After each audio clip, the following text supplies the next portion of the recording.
LaMarcus Aldridge, I don't know if he was out last night, but tonight in Golden State, Tim, he was nowhere to be found for Gregg Popovich. Had just 8 points in the Spurs' Game 2 loss to the Golden State Warriors, and Coach Pop had this to say about his big man's performance afterwards. LaMarcus he's got to score for us. He can't be timid. He turned down shots in the first quarter. He can't do it. He's got to score. Scoring's got to come from someplace. And I think he's got a major responsibility in Game 3 to come out and to get something done, whether it's for himself or teammates. If they come after him, that kind of thing, to find somebody, to not turn it over, to get us good shots, to take shots when they're open. He's got to do it. No doubt about it.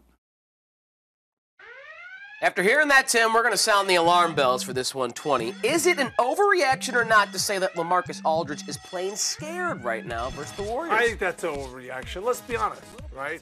This is a bad matchup for him. He's matched up with Kevin freaking Durant. Now, they've switched Pachulia on him at times. They've thrown David West on him. And they also know it. No Kawhi Leonard. He's going to have to be more aggressive.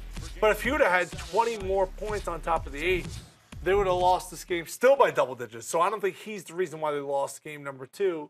But I think the big thing for him when watching, he's most effective, Tyler, when he goes and gets like 2-foot shots, jump hook, a layup. Like when he's not fading away, when he's not always picking and popping. And that's the strength, and that's what he likes to go to.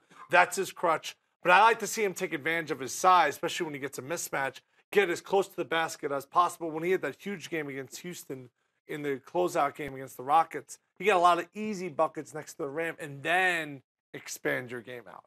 There's a big man that's struggling a little bit in the NBA, at least in Game 2. He was pretty good in Game 1 before Kawhi Leonard went out and after, but big letdown in Game 2 as the Spurs go in an 0-2 hole. Just 8 points on Tuesday night for LaMarcus Aldridge.